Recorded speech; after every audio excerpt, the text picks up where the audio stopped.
Siapa di antara laki-laki yang ingin merasakan melahirkan, pulang dari sini beli mangga, makan telan bulat-bulat, besok pagi keluarkan bulat-bulat. Jangan belajar kepada Khawarij, jangan belajar kepada Murji'ah, jangan belajar kepada Wahabi, jangan belajar kepada Syiah. Saya tahu ini video rekaman saya malam ini kalau diupload nanti orang banyak caci maki saya. Cantik burung balam, burung balam di tengah lapang. Dari bunyi sambutan salam, nampaknya jamaah kurang senang. Apa kabar semua jamaah, sehat? Alhamdulillahi Rabbil Alamin. Allahumma salli ala Sayyidina Muhammad wa ala ali Sayyidina Muhammad. Al-habaib al-afadil al-ulama al-a'izza matta'anallahu bituli umurihi. Mudah-mudahan dengan panjangnya umur para habaib dan ulama kita mendapatkan barokah ilmunya insyaallah. Bapak-bapak, ibu-ibu, hadirin hadirat, sahibul majlis yang tidak dapat saya sebutkan satu persatu, insyaallah kita semua dimuliakan Allah Subhanahu wa taala. Amin ya rabbal alamin. Sekarang kita hidup di akhir zaman. Ombaknya kencang, anginnya puting beliung, karangnya tajam. Kalau tidak ada tempat berpegang, maka kita akan tenggelam di dalam fitnah yang luar biasa. Mudah-mudahan kita sampai anak cucu kita sampai hari kiamat selamat semuanya insyaallah. Siapa saja tempat kita berpegang di akhir zaman ini, maka pada kesempatan yang singkat ini ada 5 tempat kita berpegang. Siapa yang berpegang kepada yang 5 ini, insya Allah selamat dunia akhirat. Kira-kira yang 5 ini bisa diingat? Belum saya sampaikan. Yang pertama tempat kita berpegang adalah al-ulama warasatul anbiya. Berpegang yang pertama adalah kepada ulama. Siapa itu ulama? Apakah profesor, apakah doktor, apakah anggota MUI? Ulama innama yakhshallaha min ibadihil ulama. Ulama adalah orang yang takut kepada Allah Subhanahu wa taala. Doakan supaya Ustadz Abdul Somad termasuk yang takut kepada Allah. Siapa itu ulama? Ulama adalah pewaris para nabi, di antaranya mewarisi dakwah Nabi Muhammad sallallahu alaihi wasallam. Banyak sekolah yang melahirkan sarjana, tapi tidak banyak yang melahirkan ulama. Karena ulama sampai hari ini sekolahnya belum ada. Yang ada sekolah mengeluarkan sarjana, tapi ketika dia berdakwah menapaki tapak-tapak yang sudah dilewati oleh Sayyidina wa Maulana Muhammad sallallahu alaihi wasallam, maka insyaallah dia menjadi ulama pewarisnya para nabi. Sekarang banyak orang takut menyekolahkan anaknya sekolah agama. Mau sekolah sarjana hukum, mau masuk SE sarjana ekonomi, mau masuk polisi dan tentara, karena menurutnya ini adalah profesi pekerjaan yang menjanjikan. Nanti kalau anaknya sekolah agama, masuk pondok, susah dapat kerja, gak dapat uang banyak. Saya sekolah agama dari mulai madrasah ibtidaiyah, sanawiyah, aliyah, kuliah, sampai sekarang masih hidup. Saya kurus ini bukan kurang makan, memang sudah takdirnya begitu. Bapak Ibu yang dimuliakan Allah Subhanahu wa taala, jangan takut anaknya sekolah agama. Sekarang banyak orang kalau datang laki-laki meminang anaknya yang sarjana ekonomi, welcome. Yang sarjana hukum silakan jadi mantu. Yang polisi, tentara, pengacara, hakim, jaksa langsung diterima. Tapi kalau yang pulang dari Mesir LC nggak diterima. LC lagi cemas. Siapa itu pulang dari Mesir nggak diterima? Saya. Dulu waktu pulang nggak diterima. Kalau sekarang ada yang mau nerima. Kalau anaknya sekolah, disarankan masuk sekolah agama, nanti dia nanya, Ustadz, nanti kalau anak saya sekolah agama, gimana kerjanya, gimana makannya? Nanti dia nggak bisa dapat kerja, dia nggak makan. Kalau ada orang selalu mempertanyakan makan, saya khawatir itu kalau diperiksa di USG, ke rumah sakit, itu otaknya dekat dengan lambungnya. Sengaja Allah menciptakan otak ini di atas, lambung ini di bawah, jaraknya 3 jengkal, supaya kita jangan terlalu memikirkan makan. Karena yang selalu memikirkan makan tidak berhenti itu sapi. Cobalah tengok sapi hari raya kurban. 10 sapi dipajang, diikat, satu saudaranya disembelih meregang nyawa, bismillahi Allahu Akbar, yang 9 masih tetap juga mengunyah makan. Kalau ada saudaranya disembelih di Palestina, di Israel, dia masih juga lagi nyaman makan di KFC, itu sapi. Saya tahu ini video rekaman saya malam ini kalau diupload nanti orang banyak caci maki saya. Dulu saya awal-awal ceramah memang khawatir kalau dicaci maki. Sekarang malah sudah terbiasa. Malah kalau nggak dicaci saya heran, loh kok nggak ada yang nyaci nih sekarang. Haters pada kemana? Jangan-jangan belum cair ini. Saudara yang dimuliakan Allah Subhanahu wa taala, maka kalau hari ini kita masih punya ulama, maka berpegang teguhlah kepadanya. Apa kata Allah? Fas'alu ahla dzikri, tanya ulama, in kuntum la ta'lamun, kalau kamu tidak tahu. Mobil rusak, bawa ke bengkel, takut benerin mobil. Handphone rusak, bawa ke tempat servis HP, takut benerin HP. Motor rusak, bawa ke tempat servis bengkel motor. Tapi ketika agamanya rusak, dia benerin sendiri. Inilah orang tidak mengerti, tidak paham dia bahwa agama ini kita tidak mengerti, tidak paham, sulit, ribet, jelimet, susah, payah. Kita tinggal tanya saja kepada ulama.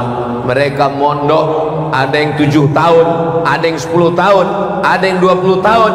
Kita tinggal datang, sowan, nanya, kita tinggal amalkan, sami'na wa ata'na. Setelah kita dengar, kita patuh, kita taat, insyaallah ulama kita masuk surga, kita pun juga insyaallah akan masuk ke dalam surga insyaallah. Amin ya rabbal. Belajarnya kemana? Kamu belajar di mana? Belajarnya kepada Kiai Anu. Kamu belajar kemana? Saya belajarnya kepada Ustadz Anu. Bagus. Kamu belajar di mana? Saya belajar kepada Kiai Google. Al-isnad minad din, sanad keilmuan ini bagian dari agama. Fanzuru amman ta'khudhu dinakum, maka perhatikan kamu mengambil agama kamu dari siapa. Syarat ulama 3. Yang pertama, akidahnya mesti ahli sunnah wal jamaah, Imam Abul Hasan al-Ash'ari.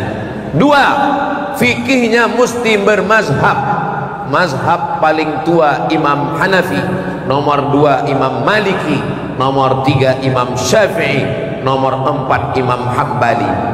Tasawufnya mesti tasawuf sunni, berpegang kepada sunnah.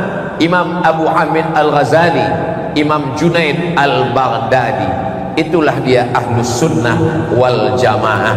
Jangan belajar kepada khawarij, jangan belajar kepada murji'ah, jangan belajar kepada wahabi, jangan belajar kepada syiah, jangan belajar kepada qadariyah, jangan belajar kepada mu'tazilah, jangan belajar kepada sekuler, jangan belajar kepada liberal, jangan belajar kepada ateis, Jangan belajar kepada agnostik. Boleh saya belajar nonton YouTube Ustaz? Boleh, dengan syarat perhatikan ulama yang di YouTube itu 3: akidahnya Asy'ari, fikihnya Syafi'i, tasawufnya Sunni. Maka silakan ambil pelajarannya. Jangan belajar kepada AI. Banyak sekarang belajar ke AI karena ada suaranya di YouTube, ada suaranya di internet, tapi orangnya tidak ada di alam nyata.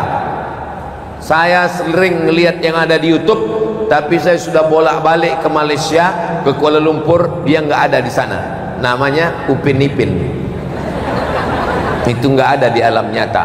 Termasuk Jarjit, Meme, dan Bang Saleh. Nggak ada di alam nyata. Dia ada di AI. Ini tidak benar.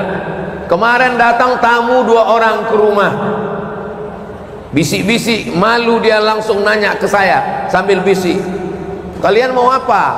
Mau nanya masalah fikih, nanya hadis? Yang bisa saya jawab, yang nggak bisa nanti saya cari jawabannya. Mau nanya apa? Ditunjukkannya video. Ustaz, kami nonton di YouTube ada video ini, mohon maaf, video jual obat kuat. Saya bilang ini penipu, pembohong, ini bukan saya, ini AI. Suaranya dipakai suara saya, wajahnya wajah saya, tapi bukan saya. Ini fitnah akhir zaman yang luar biasa. Nggak tahu kita nanti, tapi orang yang belajar ke saya, yang ngerti akhlak, yang paham akidah, dia yakin 100% bahwa itu bukan saya. Itulah pentingnya kita mulazamah, talaqi, duduk belajar kepada guru-guru kita. Jadi tempat kita berpegang adalah ulama. Insyaallah di bumi Jawa, di Nusantara masih lagi banyak para ulama-ulama kita, insyaallah. Mudah-mudahan kita termasuk orang yang selalu dekat dengan para ulama, sehingga nanti ketika ulama kita masuk ke surga, kita mendapatkan syafaatnya, insyaallah. Amin ya rabbal. Yang kedua, siapa tempat kita berpegang di akhir zaman ini? Taraktu fikum amraini, aku tinggalkan kepada kamu 2 perkara. Intamasaktum bihima, kalau kamu pegang yang 2 ini, lan tadillu abada, kamu tidak akan sesat untuk selamanya. Siapa yang pertama?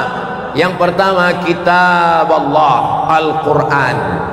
Lalu siapa yang kedua?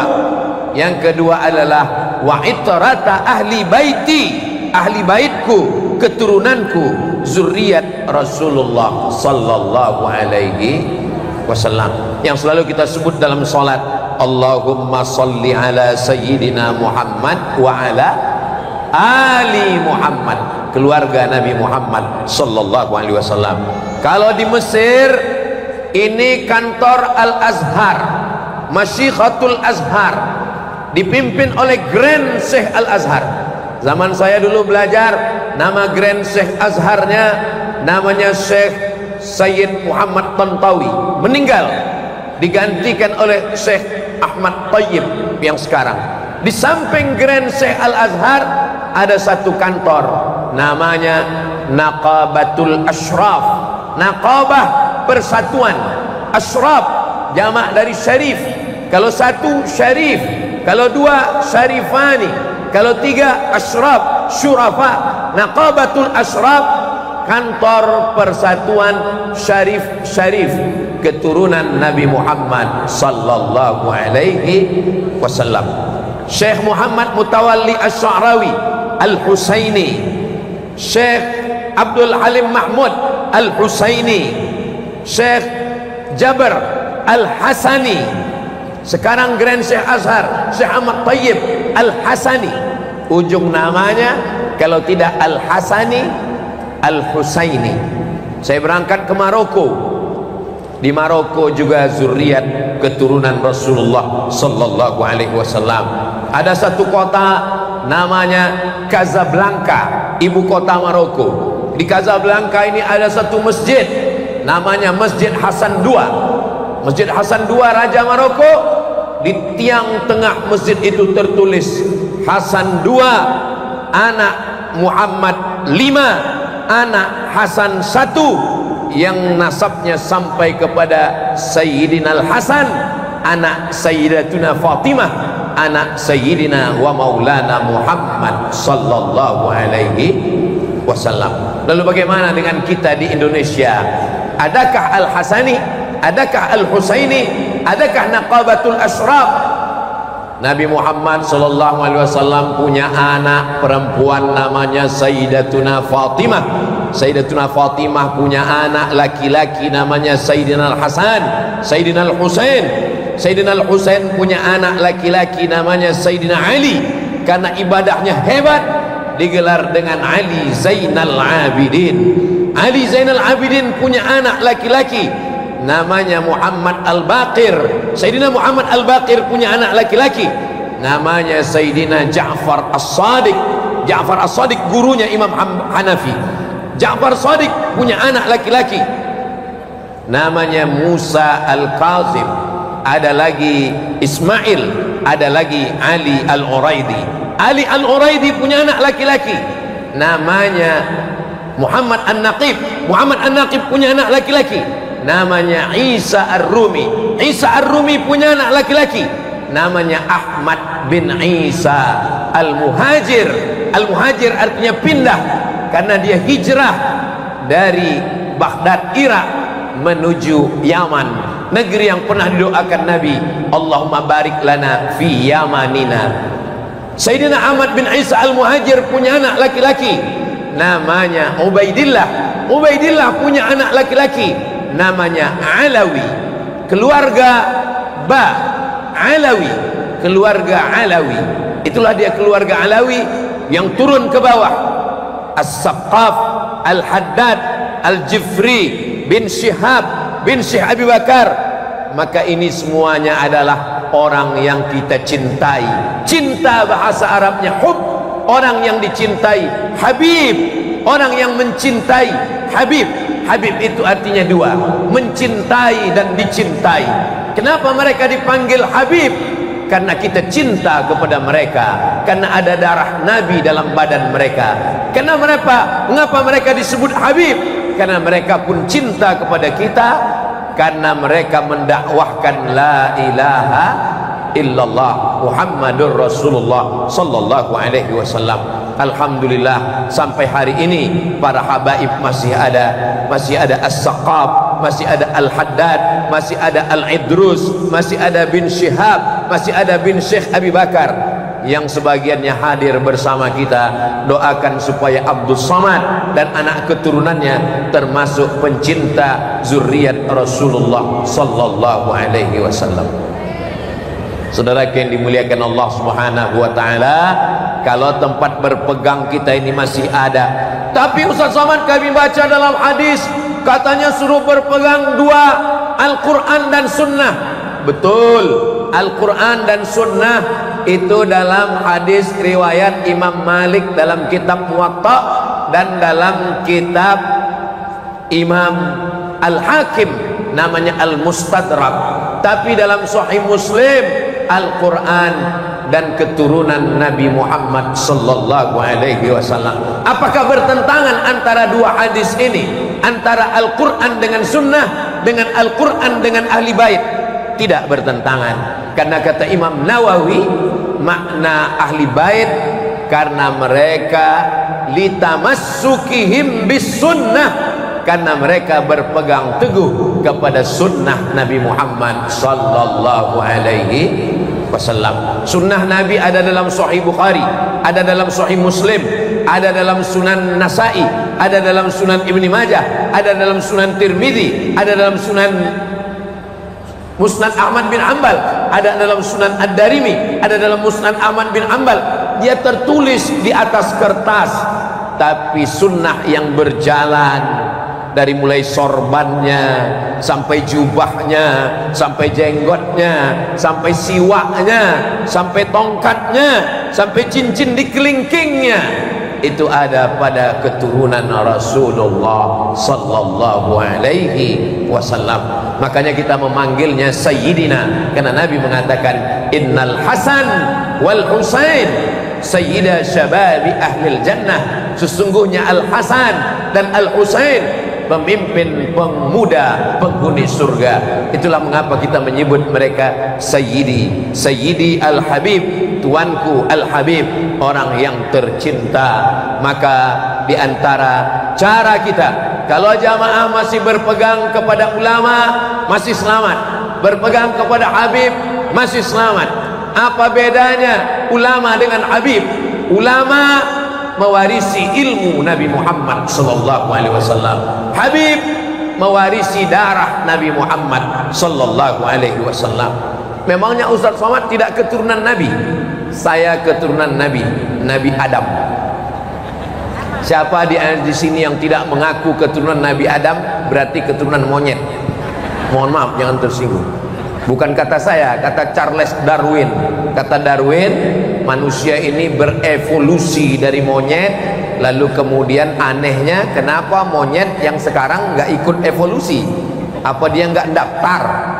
Kalau memang manusia ini kelanjutan dari monyet, kenapa dia tidak berevolusi terus menjadi makhluk yang baru? Kenapa dia bertahan di sini? Itu beberapa di antara kebobrokan teori Darwin. Kita semua berasal dari tanah. Kullukum min Adam, semua kamu dari Adam. Wa Adam min turab, Adam dari tanah, diciptakan dari tanah, berjalan di atas tanah, dan kita akan masuk ke lubang tanah dan akan dimakan cacing tanah. Maka kita terima takdir ini. Saya tidak merasa berkecil hati, saya tidak hasad dan dengki. Saya menghormati orang yang dimuliakan Allah dengan darahnya, ada dimuliakan Allah dengan nasabnya, ada dimuliakan Allah dengan nasibnya. Kalau nasib tidak dapat, paling tidak jangan sampai nasab tidak dapat. Sudahlah nasab nggak dapat, nasib pun nggak dapat, dua-duanya nggak dapat. Habib-habib insya Allah jelas nasabnya, kita tinggal satu lagi nasib. Udah nasab nggak jelas, nasib nggak jelas. Nauzubillah. Mudah-mudahan kita semua nasibnya jelas, nasibnya yang baik menurut Allah, yang baik menurut Rasulullah sallallahu alaihi wasallam. Amin ya rabbal. Allahumma salli ala sayyidina Muhammad wa asghili zalimin bizalimin wa akhrijna min bainihim salimin wa ala alihi wa sahbihi ajma'in. Sallallahu rabbuna ala nuril mubin Ahmad al-Mustafa sayyidil mursalin wa ala alihi wa sahbihi ajma'in wa ala alihi wa sahbihi ajma'in. Allahumma salli ala sayyidina Muhammad. Ulama sudah, habaib sudah, siapa lagi tempat kita berpegang? Wa qadha rabbuka alla ta'budu illa iyyah. Setelah Allah, wa bil walidaini ihsana. Yang ketiga tempat kita berpegang adalah ayah, orang tua. Siapa orang yang paling layak mendapatkan baktiku? Ayah mendapatkan satu. Maka jangan sampai mendurhaka kepada ayah. Ala adullukum ala akbaril kabair. Maukah kalian aku tunjukkan dosa terbesar di antara dosa besar? Al-israf, syirik. Insyaallah kita sudah selamat dari syirik. Kita tidak menyembah batu, tidak menyembah lembu, tidak menyembah kayu, tidak menyembah hantu. Uququl walidain, insyaallah kita tidak durhaka kepada orang tua. Maka dosa setelah syirik kepada Allah yang kedua adalah durhaka kepada orang tua. Maka yang masih ada ayahnya, pulang dari kajian malam ini, belikan makanan yang paling enak, belikan sarung, belikan peci, berikan kepada ayah yang ayahnya sudah meninggal dunia.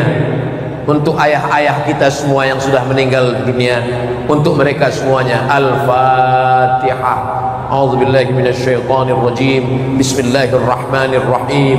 Alhamdulillahi rabbil alamin. Arrahmanir rahim. Maliki yaumiddin. Iyyaka na'budu wa iyyaka nasta'in. Ihdinas siratal mustaqim. Siratal ladzina an'amta 'alaihim ghairil maghdubi 'alaihim waladdallin. Amin. Begitu cara membaca Al-Fatihahnya. Karena di beberapa tempat saya lihat banyak orang untuk almarhum ayah kita, bapak kita, nenek kita, moyang kita, guru kita, Al-Fatihah. Seperti dapat bakwan panas.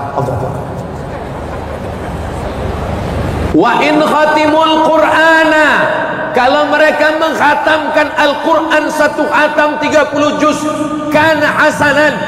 Kata Imam Syafi'i, Imam Muhammad bin Idris Asy-Syafi'i meninggal tahun 204, diriwayatkan oleh Imam Muhyiddin Abu Zakaria Yahya bin Syaraf An-Nawawi meninggal 676 dalam kitab Riyadhus Shalihin min kalami Sayyidil Mursalin. Wa in khatimul Qur'ana, kalau dia khatamkan satu khatam Al-Quran 30 juz, kana hasanan, bagus, the best, mantap, wapi tenan. Kalau sanggup menghatamkan 30 juz Al-Quran. Kalau enggak sanggup 30 juz Al-Quran, inna likulli syai'in qalban, segala sesuatu punya hati. Wa qalbul Quran Yasin, hatinya Al-Quran adalah Yasin. Ibu-ibu, bapak-bapak masih baca Yasin? Yasin wal Qur'anil innaka laminal ala siratim tanzilal aziz litudhira qauman ma udhira aba'uhum. Yakin saya masih baca Yasin. Soalnya di tempat lain baca Yasin udah enggak dari awal, ujung aja. Turjaun, fayakun. Masih membaca Yasin, alhamdulillah. Paling bagus satu khatam Al-Quran. Nggak sanggup khatam Quran, Yasin. Nggak sanggup Yasin, Al-Fatihah. Nggak sanggup Al-Fatihah. Semarang ini dekat laut kan? Masuk kau ke laut. Nggak ada gunanya hidup di Semarang, buat macet aja, ngabis-ngabisin beras aja. Apa yang bisa kita balaskan untuk ayah kita? Melepuh kulitnya kepanasan untuk sekolah. Berapa kali dia nggak jadi ganti baju hari raya untuk hidup kita. Membacakan Al-Fatihah pun kita tidak mau. Dalam kitab Ajaib wa Gharaib Sa'ah wa Sa'ah, ditulis oleh Abu Amr Al-Misri, ada seorang anak laki-laki durhaka mau membunuh ayahnya. Dia bawa bapaknya ke tengah gurun. Sampai ke tengah gurun, dia mau pancung bapaknya. Pas mau dia pancung bapaknya, kata bapaknya, "Sik. Kalau bahasa kampung saya, wait a minute. Tunggu sebentar." "Ada apa, Pak? Kamu mau mancung saya di sini?" "Iya. Ada satu yang aku mau sampaikan ke kamu." "Apa?" "Disinilah dulu aku memancung bapakku. Dan sekarang ternyata kau anakku akan memancung aku. Kalau kau memancung kepalaku di sini, berarti nanti cucuku juga akan memancung kepalamu. Kalau sekarang kita letakkan bapak kita ke panti jompo, insya Allah 30 tahun lagi kau akan diletakkannya di panti jompo. Tidak apa-apa. Kalau kau pancung kepala bapakmu, insya Allah anakmu juga akan memancung. Kalau kau mau berhenti dari mata rantai kedurhakaan ini, stop." Akhirnya tidak jadi, dia pancung bapaknya, dia bawa pulang ke rumah, dia hentikan mata rantai kedurhakaan itu. Kalau bapakmu jahat, kalau bapakmu perampok, kalau bapakmu playboy cap tupai, jangan kau lanjutkan kejahatannya, stop, jadilah orang baik. Insya Allah anak-anakmu akan menjadi orang baik. Saya melihat ini adalah orang-orang baik, dan yang membuat acara malam ini juga adalah orang baik. Mudah-mudahan kita semua bersatu dalam kebaikan, insya Allah. Amin ya rabbal. Siapa yang masih hidup bapaknya, pulang dari sini, pijat-pijat kakinya, ternyata kaki yang sedang letih itu enak kalau dipijat. Jangan nanti sampai umur kita 40, 50 terasa nilu. Oh, alangkah indahnya kalau bapak saya dulu saya buat begini, tapi ternyata dia sudah mendahului kita meninggal dunia. Maka tidak ada jalan lain beramal soleh untuk mengirimkan mereka. Mereka sedang berada di alam barzah. Mereka melihat kita malam ini. Bapak saya melihat apa yang saya lakukan malam ini, walaupun dia tidak lagi ada di alam dunia. Apa kata Allah dalam Al-Quran? Wa qul i'malu, beramallah kamu, fasayarallah. Yang akan melihat amal saya ada 3. Yang pertama Allah, yang kedua Rasulullah, yang ketiga wal mu'minun, orang beriman. Kata Imam Abul Fida Ismail Ibnu Katsir dalam tafsir Al-Qur'anil Azim, orang tua di alam barzakh melihat amal anaknya. Ayah saya melihat amal saya malam ini. Oh, ternyata anakku sedang menyampaikan tausiah di Semarang di depan para jamaah sekalian. Mudah-mudahan saudaraku semua yang ayahnya sudah meninggal dunia, mereka juga melihat secara live langsung dan tidak macet-macet karena nggak pakai paket. Semuanya itu karena perbuatan baik. Begitu juga kalau kita buat dosa, buat jahat, maksiat, na'udzubillah, mudah-mudahan yang dipertontonkan hanyalah amal kebaikan-kebaikan saja, insyaallah. Amin ya rabbal. Berikutnya yang ke, saya bukan gak ingat, saya mau ngetes jamaah ini masih sadar atau enggak. Soalnya ada di tempat lain saya ceramah. Berikutnya yang keberapa? Terserah Ustaz lah, yang penting cepat, saya mau pulang. Berikutnya yang keempat, man a'aqun nas bi husni suhbati, siapa orang yang paling layak mendapatkan baktiku? Ummuka, summa man? Mbokmu. Summa man? Your mother. Ibumu. Ibumu. Kenapa ibu dapat 3? Kenapa saya laki-laki dapat 1? Kenapa kita laki-laki dapat 1 sedangkan mereka perempuan dapat 3? Karena mereka bisa melakukan 3 hal yang tidak bisa kita lakukan. Mereka mengandung, mereka melahirkan, mereka menyusukan. Kalau kita mau dapat 3, coba kita mengandung. Kenapa yang mengandung itu perempuan? Karena mereka sabar. Seandainya saya disuruh mengandung, mungkin sebulan aja, habis itu saya letakkan. Kenapa mereka yang melahirkan? Karena mereka makhluk yang dipilih Allah, meregang nyawa, robek daging kulitnya. Apa balasannya? Air susu dibalas air tuba. Maka mereka dapat 3. Siapa di antara laki-laki yang ingin merasakan melahirkan, pulang dari sini, beli mangga, makan, telan bulat-bulat, besok pagi keluarkan bulat-bulat. Siapa yang mau merasakan menyusukan, yang punya anak kecil, ambil anaknya, letakkan. Saya sudah pernah nyoba, nggak mau dia. Anak kecil pun tahu. Saudaraku yang dimuliakan Allah Subhanahu wa ta'ala, kita masuk surga kadang bukan karena amal kita. Nabi Musa bertanya, ya Allah, siapa temanku masuk surga nanti? Kata Nabi Musa, temanku nanti di surga siapa? Kata Allah, temanmu di surga nanti penjual daging di sana. Nabi Musa datang ke pasar mau ngelihat siapa itu. Pas dia lihat penjual daging, rasa-rasanya nggak meyakinkan dia masuk surga. Kenapa dia bisa masuk surga? Ternyata setelah selesai jualan, dia ambil berapa potong daging, dia pulang ke rumah. Sampai di rumah dia cincang, habis itu dia masak. Setelah matang dia suap ibunya. Setelah dia suap ibunya, ibunya kenyang. Ibunya mengangkat tangan, ya Allah, masukkan anakku ke dalam surga bersama Nabi Musa alaihissalam. Pernahkah ibu mendoakan anak ibu seperti ibu? Setelah selesai ibu kenyang, ibu katakan, ya Allah, masukkan anakku ke dalam surga bersama para habaib dan bersama Ustadz Abdul Somad. Saya mau, gimana saya mau mendoakan anak saya masuk surga dengan Ustadz Somad? Saya aja nggak yakin Ustadz masuk surga. Kalau ibu selama ini hanya menyuapkan anak, yummy, robahlah besok pagi. Setelah itu, ya Allah, masukkan anakku ini ke dalam surga bersama Sayyidina wa Maulana Muhammad sallallahu alaihi wasallam. Masuk surga bukan karena amal kita, tapi karena doa ibu. Ingat, sebanyak apapun amalmu, kau bisa masuk neraka karena doa ibu. Lewat ibunya di depan tempat ibadah orang Bani Israel, tempat ibadahnya Som'ah, tidak pernah keluar dari Som'ah. Makanan dikirim.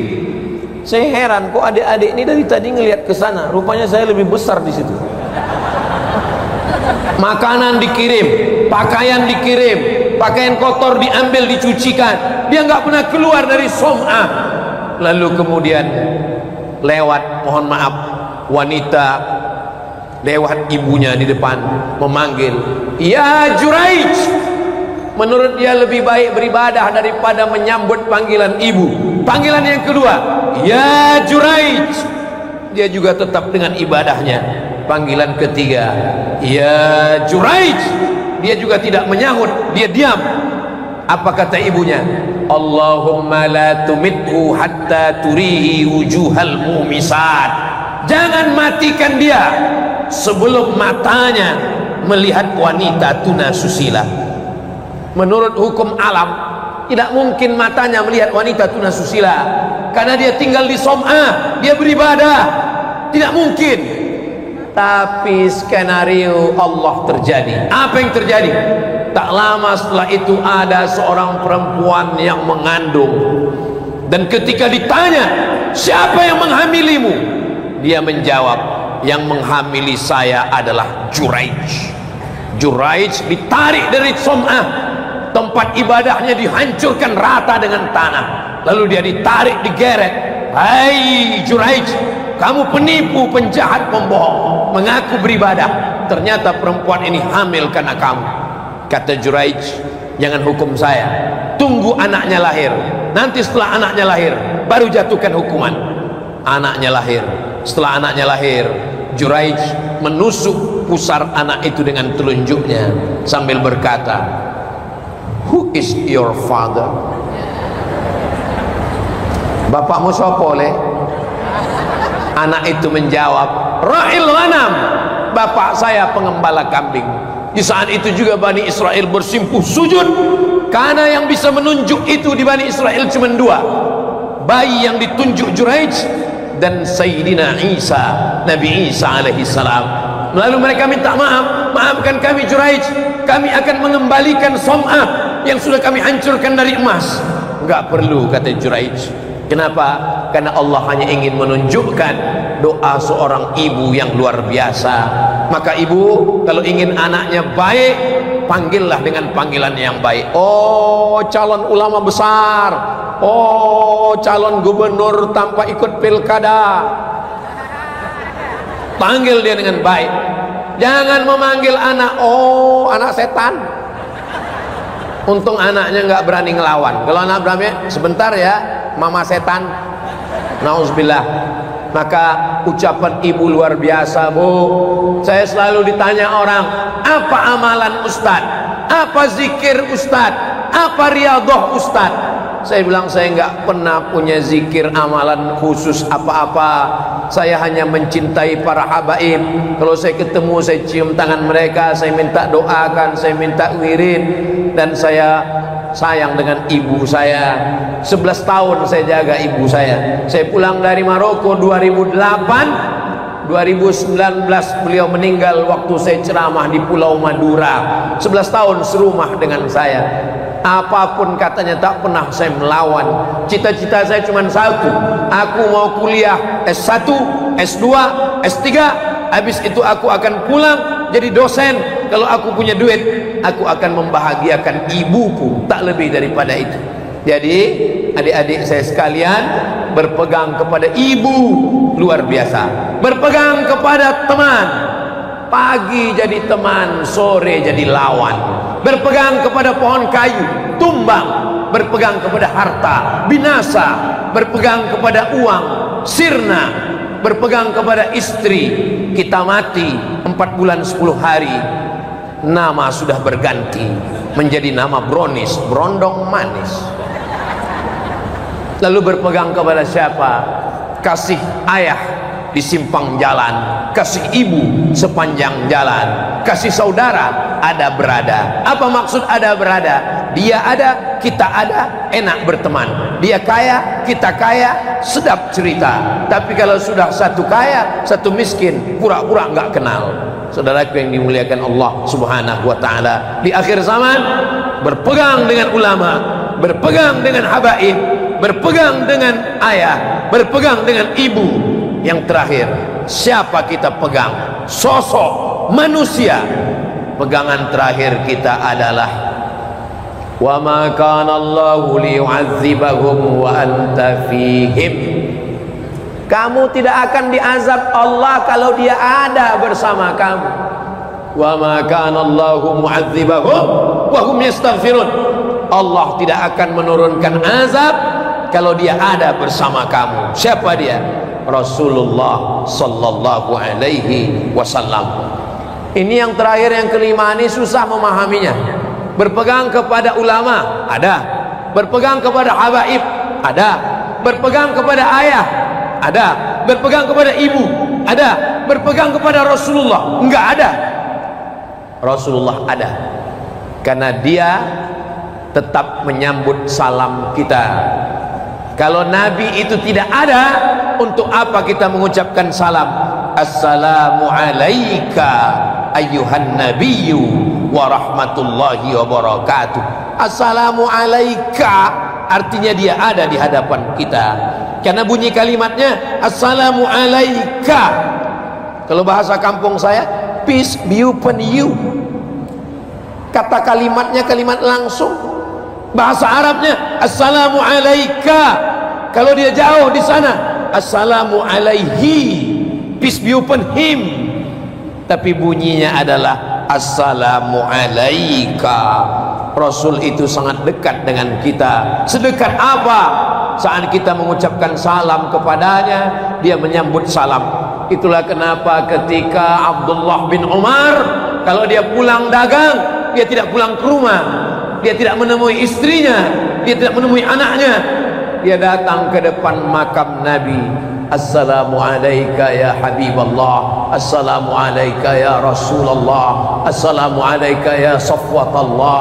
Mudah-mudahan panjang umur, sehat badan, kita bisa langsung di depan makam Nabi Muhammad sallallahu alaihi wasallam sambil lewat, tapi nggak bisa berhenti kayak saya ini sekarang. Assalamu alayka ya Rasulullah, assalamu alayka ya Habiballah, assalamu alayka ya khaira khalqillah, assalamu alayka ya man asra bi abdikal muhaiminu laila. Nggak bisa. Kenapa? Langsung diusir polisi. Haji, haji, haji, haji, haji. Insya Allah panjang umur. Tapi seandainya kita mengucapkan sholawat di Semarang, inna sholatakum ma'rudatun alayya, sholawat kamu dari Semarang dibawa ke depan makam Nabi Muhammad sallallahu alaihi wasallam. Kaifa salatuna ma'rudatun alaika wa qad arimta. Bagaimana mungkin selawat kami sampai kepadamu padahal engkau sudah mati, sudah dimakan cacing tanah. Innallaha harramal arda ajsadal anbiya. Allah mengharamkan tanah memakan jasad para nabi. Jasad Nabi Muhammad sallallahu alaihi wasallam tidak dimakan cacing tanah. Ibu-ibu percaya jasad Nabi tidak dimakan cacing tanah? Ibu-ibu, bapak-bapak percaya? Kelihatannya seperti terpaksa bilang percaya. PLTA, pembangkit listrik tenaga air 13 Koto Panjang Riau, lebih dari satu kecamatan mesti ditransmigrasikan karena akan menjadi danau. Siapa yang mau memindahkan kubur kakeknya, bapaknya, ibunya, gali, pindahkan. Karena nanti khawatir pas mau Ramadan kendurinya di danau. Allah maghfirlahu warhamhu. Pindah. Maka digalilah makam. Salah satu yang digali adalah makam Syekh Aidarus bin Syekh Abdul Ghani, ulama mursyid tarekat Naqsyabandiyah. Anaknya, saya tanya langsung yang ikut dalam penggalian, kain kafannya pun tidak dimakan cacing tanah. Sudah puluhan tahun kain kafannya tetap utuh. Allah mau kasih tahu, hai kamu yang hidup di tahun 2024, kalau ulama saja tidak dimakan cacing tanah, apalagi imamnya Sayyidul Awwalin wal Akhirin, Sayyidul Kaunain wal Thaqalain, Sayyidul Anbiya wal Mursalin, Sayyidina wa Maulana Muhammad sallallahu alaihi wasallam. Kenapa dinding makam Nabi itu dicor pakai besi? Itu ditanam ke bawah, dicor besi keliling. Karena Khalifah Amirul Mukminin, raja umat Islam, namanya Nuruddin Zangki, malam-malam bermimpi ada orang Yahudi yang menggali tanah ingin mencuri jasad Nabi. Orang Yahudi pura-pura masuk Islam, datang ke kota Madinah, sewa kamar, kamarnya dia gali lubang menuju makam Nabi, mau dia gali makam Nabi. Apa maknanya? Bahwa orang Yahudi pun yakin bahwa jasad Nabi tidak hancur. Jadi kalau ada orang Semarang gak yakin jasad Nabi tidak hancur, lebih parah lagi dari Yahudi. Yahudi pun yakin jasad Nabi tidak dimakan cacing tanah. Itu maka mereka mau mencuri jasad Nabi. Allah melindungi. Sultan yang adil dan amanah akan bertemu dengan Rasulullah SAW. Kata Rasul, ada Yahudi akan mencuri jenazahku. Betul saja. Polisi periksa semua kamar-kamar yang ada di sekitar kota Madinah. Ternyata memang ada Yahudi yang sedang melobangi kamarnya, maka dicor dengan besi. Jasad Nabi terjaga di dalam, tidak ada siapapun yang bisa mencurinya. Itulah dia Sayyidina wa Maulana Muhammad sallallahu alaihi wasallam. Kalau dia sudah mati dimakan cacing tanah, tidak hidup, untuk apa kita mengucapkan salam ke dinding? Assalamualaikum ya Rasulullah, Assalamualaikum ya Habiballah, Assalamualaikum ya khaira khalqillah, Assalamualaikum ya Safwatullah. Dia hidup, dia ada, dia bersama dengan kita, mengkonektingkan kita, menghubungkan kita dengan dia adalah dengan cara bersolawat. Allahumma salli ala Sayyidina Muhammad wa ala ali Sayyidina Muhammad. Ada yang solawatnya pakai lagu, pakai hadrah, pakai grup. Apa nama grup hadrahnya, Dek? Hah? Rindu Rasul. Rindu Rasul. Bapak Ibu yang mau acara akikah, walimah, nikah lagi, undang Rindu Rasul. Jangan cinta habaib, cinta ulama, sudah maulid, sudah Isra Mi'raj, sudah ngaji, solawatan, maulidan, pas anak nikah kayak meracun kucing garong, cinta satu malam, selimut tetangga, pulang-pulang berbadan dua. Haram semua itu, zina semua itu perbuatan. Saya banyak kali nggak datang ke acara walimah nikah, sampai hati Ustaz Abdul Somad, kami jauh-jauh ngantar undangan ke pondok, Ustaz kok nggak datang? Saya udah datang, saya bilang, kok nggak ketemu pas kondangan? Saya baru sampai depan pulang lagi. Kenapa pulang? Langsung kalian sambut dengan lagu Jatuh Bangun Aku Mengejarmu. Bagus, saya pulang. Saudara yang dimuliakan Allah Subhanahu wa taala, undang hadrah, maulid, solawat, simtud durar, ad-diyaul lami, al-barzanji, al-burdah, solawat yang disusun oleh para ulama.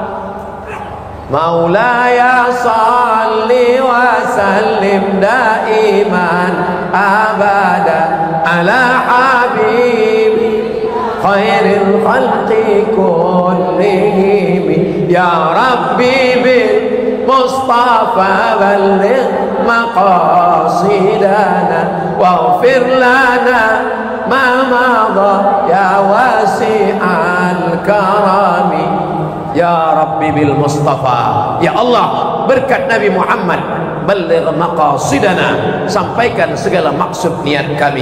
Waghfir lana ma madha, ampunkan segala dosa kami. Ya wasi'al karami, engkau yang maha luas karunia-Nya. Sebelum Nabi lahir, orang Yahudi sudah bertawassul kepada Allah, meminta kemenangan saat berperang melawan Bani Ghatafan. Mereka takut kalah. mereka menyebut nama. Ya Allah, kami melawan Bani Ghatafan, tolong kami melawan Bani Ghatafan. Itulah yang disebutkan dalam Al-Quran. Wa kanu min qablu yastaftihuna 'ala alladzina kafaru. Orang Yahudi sebelum Nabi Muhammad lahir berperang melawan orang kafir Bani Ghatafan dengan menyebut nama Nabi Muhammad sallallahu alaihi wasallam. Nabi Adam makan buah kuldi, dia bertaubat kepada Allah. Doa paling tua doanya Nabi Adam, kita semua hafal. Rabbana zalamna anfusana wa illam taghfir lana wa tarhamna lanakunanna minal khasirin. Tapi setelah itu Nabi Adam bertawassul, Allahumma inni as'aluka bihaqqi Muhammad. Ya Allah, aku memohon kepadamu berkat kemuliaan Nabi Muhammad, ampunkan dosaku ya Allah. Allah bertanya kepada Nabi Adam. Allah bertanya bukan karena Allah tidak tahu, Allah Maha tahu. Ya Adam, nama siapa yang kau sebut tadi? Muhammad sallallahu alaihi wasallam. Dari mana kau tahu namanya? Lamma khalaqtani, ketika kau ciptakan aku dari tanah, nafakhta fi ruhi, kau tiupkan ruh ke dalam badanku. Rafa'tu ra'si, ku angkat kepalaku. Saat aku angkat kepalaku, aku lihat di tiang arash ada tertulis nama Allah Muhammad. Nama Muhammad bersanding dengan namamu, pastilah dia makhluk yang istimewa. Maka aku memohon kepada engkau berkat Muhammad sallallahu alaihi wasallam, ampunkanlah dosaku. Dosa Nabi Adam diampunkan Allah karena menyebut nama Muhammad sallallahu alaihi wasallam. Orang Yahudi diberikan kemenangan karena menyambut nama Muhammad sallallahu alaihi wasallam. Orang buta diberikan kesembuhan karena menyebut nama Nabi Muhammad sallallahu alaihi wasallam. Kalau kita sedang susah hati, kita sedang gundah gulana, kita sedang dalam kesulitan, tidak ada cara lain memperbanyak salawat. Allahumma salli ala sayyidina Muhammad wa ala ali sayyidina Muhammad. Apa amalan Ustaz Somad? Amalan saya tidak banyak. Dalam keadaan susah, dalam keadaan sempit, dalam keadaan sulit, dalam keadaan pahit, dalam keadaan ribet, jelimet, susah, payah, Allahumma salli ala sayyidina Muhammad wa ala ali sayyidina Muhammad. Yang suaranya bagus, munsyid pakai hadrah, lantunkan dengan suara yang bagus. Sallallahu ala Muhammad, sallallahu alaihi wasallam, sallallahu ala Muhammad, sallallahu alaihi wasallam. Ustaz, saya solawatnya nggak bisa pakai lagu. Nggak usah pakai lagu. Allahumma sholli ala sayyidina Muhammad wa ala ali sayyidina Muhammad. Ustaz, kalau saya solawat kalau pakai suara kurang khusyuk. Saya solawatnya dalam hati.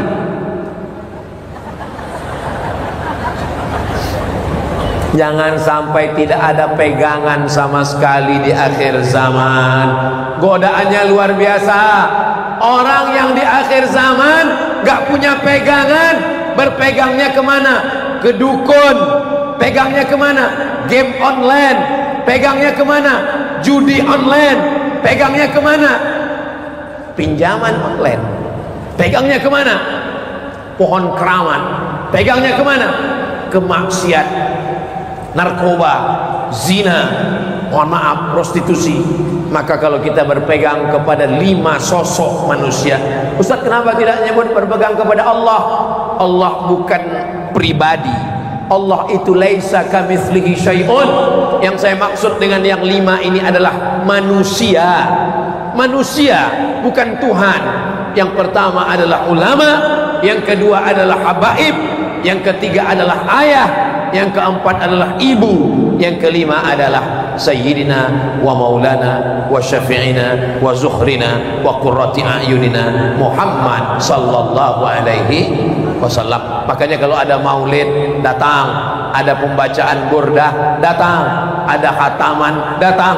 Gunanya untuk apa? Gunanya supaya kita punya pegangan, insyaallah sampai hari kiamat, sampai mati. Kalau kita berpegang kepada ini, kita istiqamah. insyaallah kita mati dalam keadaan husnul khatimah insyaallah. Innal ladzina qalu rabbuna Allah, orang yang mengucapkan Rabbku Allah, tsumma istaqamu, istiqamah dengan berpegang kepada yang 5 tadi, tatanazzalu alaihimul malaikah, sebelum dia mati malaikat turun. Apa kata malaikat? Alla takhafu, jangan takut, wala tahzanu, jangan sedih.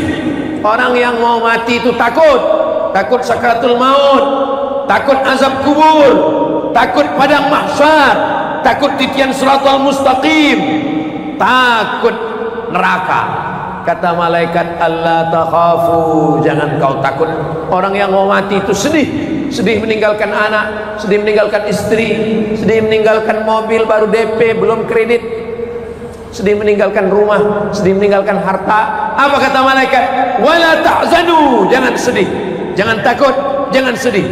Ketika takutnya hilang, sedihnya melayang, datang malaikat membisikkan, wa abshiru bil jannati allati kuntum tu'adun, berbahagialah engkau mendapatkan surga yang dijanjikan Allah. Saat itu malaikat mengepakkan sayapnya, disitulah nampak tempatnya di surga. Saat dia melihat tempatnya di surga, nyawanya keluar tak terasa, disitulah dia mendapatkan husnul khatimah. Seketika orang menjenguk wajahnya dibuka, ini mayatnya ya, wajahnya dibuka, orang heran. Katanya mati itu seperti tebasan pedang, katanya mati itu seperti kail pancing ditarik dari kulit, katanya mati itu seperti kambing dikuliti hidup-hidup. Tapi kenapa wajahnya tersenyum? Dia tersenyum karena saat malaikat mencabut nyawanya, dia sudah melihat tempatnya di surga. Mudah-mudahan kita termasuk orang yang sudah melihat tempat kita di surga insyaallah. Saya jangankan tempat di surga, tempat parkir acara ini aja saya nggak tahu di mana. Saya jangankan tempat saya di surga, bahwa saya akan duduk dengan habaib aja saya nggak tahu. Saya pikir tabligh akbar di tengah jamaah, rupanya ada habaib. Alhamdulillah, kalau tahu tentu saya persiapan lebih matang. Tapi malam ini rupanya Allah ingin menunjukkan hakikat Abdul Somad yang biasa-biasa saja, makhluk yang rendah, yang hina. Mudah-mudahan kita diangkat derajat karena amal soleh kita insyaallah. Amin ya rabbal alamin. Nanti kalau ada yang nanya, siapa tadi yang isi ceramah Ustadz Abdul Somad, apa yang dia sampaikan? Ada 5. Apa yang 5? Embuh.